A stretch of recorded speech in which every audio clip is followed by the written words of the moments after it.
തിരുവനന്തപുരം കല്ലമ്പലത്ത് ഈന്തപ്പഴത്തിനൊപ്പം കടത്താൻ ശ്രമിച്ച 5 കോടി രൂപ വില വരുന്ന 1.5 കിലോ MDMA പിടികൂടി. 4 പേരെ കസ്റ്റഡിയിലെടുത്തു. ഒമാനിൽ നിന്ന് തിരുവനന്തപുരം വിമാനത്താവളത്തിൽ എത്തിച്ച് കടത്താൻ ശ്രമിക്കുമ്പോഴായിരുന്നു വൻ ലഹരിവേട്ട. ഇന്ന് പുലർച്ചെ 1:30 മണിയോടെയാണ് കല്ലമ്പലത്ത് നിന്ന് rural dance of team MDMA പിടികൂടിയത്. ഒമാനിൽ നിന്ന് തിരുവനന്തപുരം വിമാനത്താവളത്തിലെത്തിച്ച് കടത്താൻ ശ്രമിക്കവെയായിരുന്നു 4 അംഗ സംഘം പോലീസിന്റെ പിടിയിലായത്.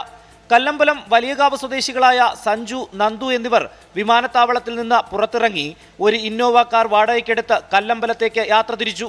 ഇവരെ കൂട്ടാനായി എത്തിയ ഉണ്ണിക്കുട്ടനും പ്രവീണും പിക്കപ്പ് വാൻ വാടകയ്ക്കെടുത്ത് ലഗേജുമായി തൊട്ടു പിന്നാലെ യാത്ര ചെയ്തു.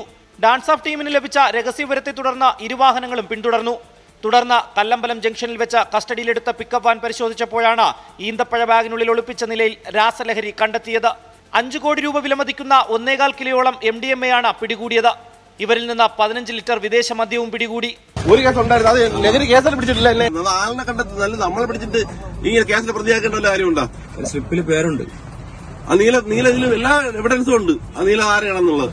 MDMA കടത്താൻ ശ്രമിച്ച 4 പേരെയും അന്വേഷണ സംഘം കസ്റ്റഡിയിലെടുത്തു. പിടിയിലായ പ്രതികൾ അടുത്തിടെ വിദേശ സന്ദർശനം നടത്തിയിരുന്നു. സഞ്ജു ഈ മാസം ആദ്യ ആഴ്ചയും നന്ദു കഴിഞ്ഞ മാസവുമാണ് വിദേശത്തേക്ക് പോയത്. കസ്റ്റംസിന്റെ കയ്യിൽപ്പെടാതെ ലഹരി എങ്ങനെ പുറത്തെത്തിച്ചു എന്നതിലടക്കം പോലീസിന് സംശയമുണ്ട്. 24 തിരുവനന്തപുരം.